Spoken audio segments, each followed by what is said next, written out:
कुल्हाड़ी मारी है, जो माशी बहरान है, जो चैलेंजेस हैं, वो खुद भी कहते हैं कि हमारे लिए बारूदी सुरंगें बिछाई गई।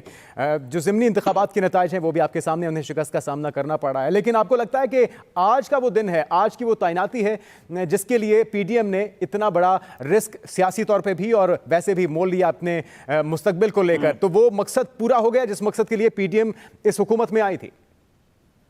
नहीं, मेरा ख्याल है जुनैद, पीडीएम के जो मसाइल थे वो इसके अलावा थे, और वो सिर्फ ये तैनाती का मसला नहीं था। अब आमिर साहब ने बिल्कुल ठीक बात की है, ये तैनाती कोई गारंटी नहीं है। और मुस्लिम लीग नून की तो हमने एक तारीख देखी है कि उनके जो ताल्लुकात हैं, मियाँ साहब ने जो है वो तकरीबन 6 आर्मी चीफ्स लगाए हैं, तो वो ताल्लुकात उनके को बहुत मिसाली नहीं रहे। और जनरल बाजवा की तैनाती जब हुई थी तो उसके कुछ ही अरसे बाद हमने देखा कि ताल्लुकात ने क्या नोयत इख्तियार कर ली थी। तो एक तो ये जो तासुर है कि शायद मुस्लिम लीग नून जो है वो इस तैनाती के लिए आई है, मैं ऐसे ज़ाती तौर पर जो है वो इत्तफाक नहीं करता। मेरा ख्याल है कि मुस्लिम लीग नून के अंदर एक वैसे राय जो है वो मौजूद थी कि जो है वो बहुत हो गया, केसेस बहुत ज्यादा बढ़ रहे हैं, उसके अलावा जो है वो दीगर मसाइल में भी इजाफा हो रहा है। मुस्लिम लीग नून की सीनियर क़यादत जो है वो समझती थी कि आहिस्ता आहिस्ता एक एक करके उन पर सारे दरवाजे जो है वो बंद होते जा रहे हैं। तो ये जो तैनाती थी ये उसमें से एक फैक्टर जरूर था, लेकिन ये तमाम के तमाम फैक्टर नहीं था। लेकिन ये जो हुआ है, तैनाती जिस तरह से हुई है, मेरा ख्याल है ये अच्छा हुआ है। ये देखिए, हुकूमत ने जो है वो एक तकर्री की। पहले इंतजार था कि शायद जो है वो समरी लेट हो जाती, क्या सराहियां बहुत थी। और लेकिन मैं रहमान साहब यही जानना चाह रहा हूं कि आखिर ये सारा कुछ इतना स्मूथली हो कैसे गया, क्योंकि खान साहब मुसलसल इस चीज़ पे जोर देते रहे कि इस मौजूदा हुकूमत का जो कि चंद महीने के लिए आई है इसका मैंडेट नहीं है। और फिर उन्होंने ये भी कहा बार बार कि मेरिट पे ये तकर्री होनी चाहिए।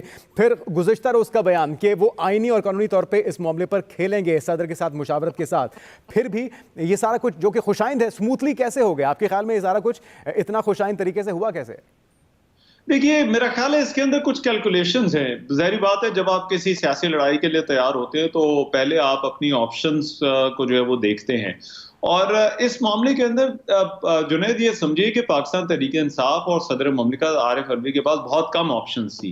कानूनी तौर पर ये वजीर आजम का इस्तेहकाक रहा है। जब एक्सटेंशन देनी थी तो उस वक्त जो है वो खान साहब ने दी, एक लाइन जो है वो लिख कर दी। और वो एक ऐसा इस्तेहकाक है कि जो कि वजीर आजम से जिसके वजीर आजम के अलावा और ऑप्शन ही बहुत कम है। तो मेरा ख्याल है कि अगर आप जो है वो खान साहब की जो है वो पोजीशन को देखें तो खान साहब क्या करते हैं, अगर इस तकरीरी पर जो है वो मसला खड़ा कर देते या सदर ममलिकत जो है वो इमरान खान से मुशावरत के बाद ये फैसला करते हैं कि आसिम मुनीर को जो है वो उसकी समरी पर जो है वो दस्तखत नहीं किए जाएंगे, और फिर ये मामला अदालत में चला जाता और वहां से जनरल आसिम मुनीर की तैनाती पर जो है वो मोहर सख्त हो जाती, क्योंकि कानूनी ऑप्शन तो सदर के पास बहुत कम थे। फिर क्या होता, फिर खान साहब एक ऐसे आर्मी चीफ के साथ जो है वो होते, अपनी सियासत जो है वो करते, जहां पर जो है वो आर्मी चीफ को मालूम होता कि ये खान साहब ने जो है वो उनकी समरी को जो है वो रोकने की कोशिश की है या वो ये तैनाती नहीं चाहते थे। तो मेरा ख्याल है बड़ा एक शायद जो है वो फैसला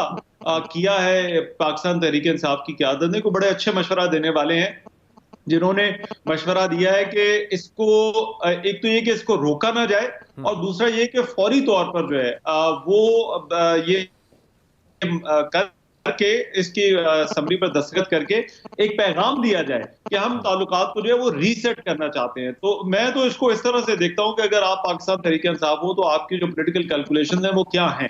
और ये मत भूलिए कि जो है वो इसमें कानूनी ऑप्शंस में उनके पास जो है वो महदूद थी, सदर के पास महदूद थी, और हुकूमत ने भी अपनी तैयारी की थी। तो मेरा ख्याल है एक बड़ा समझदारी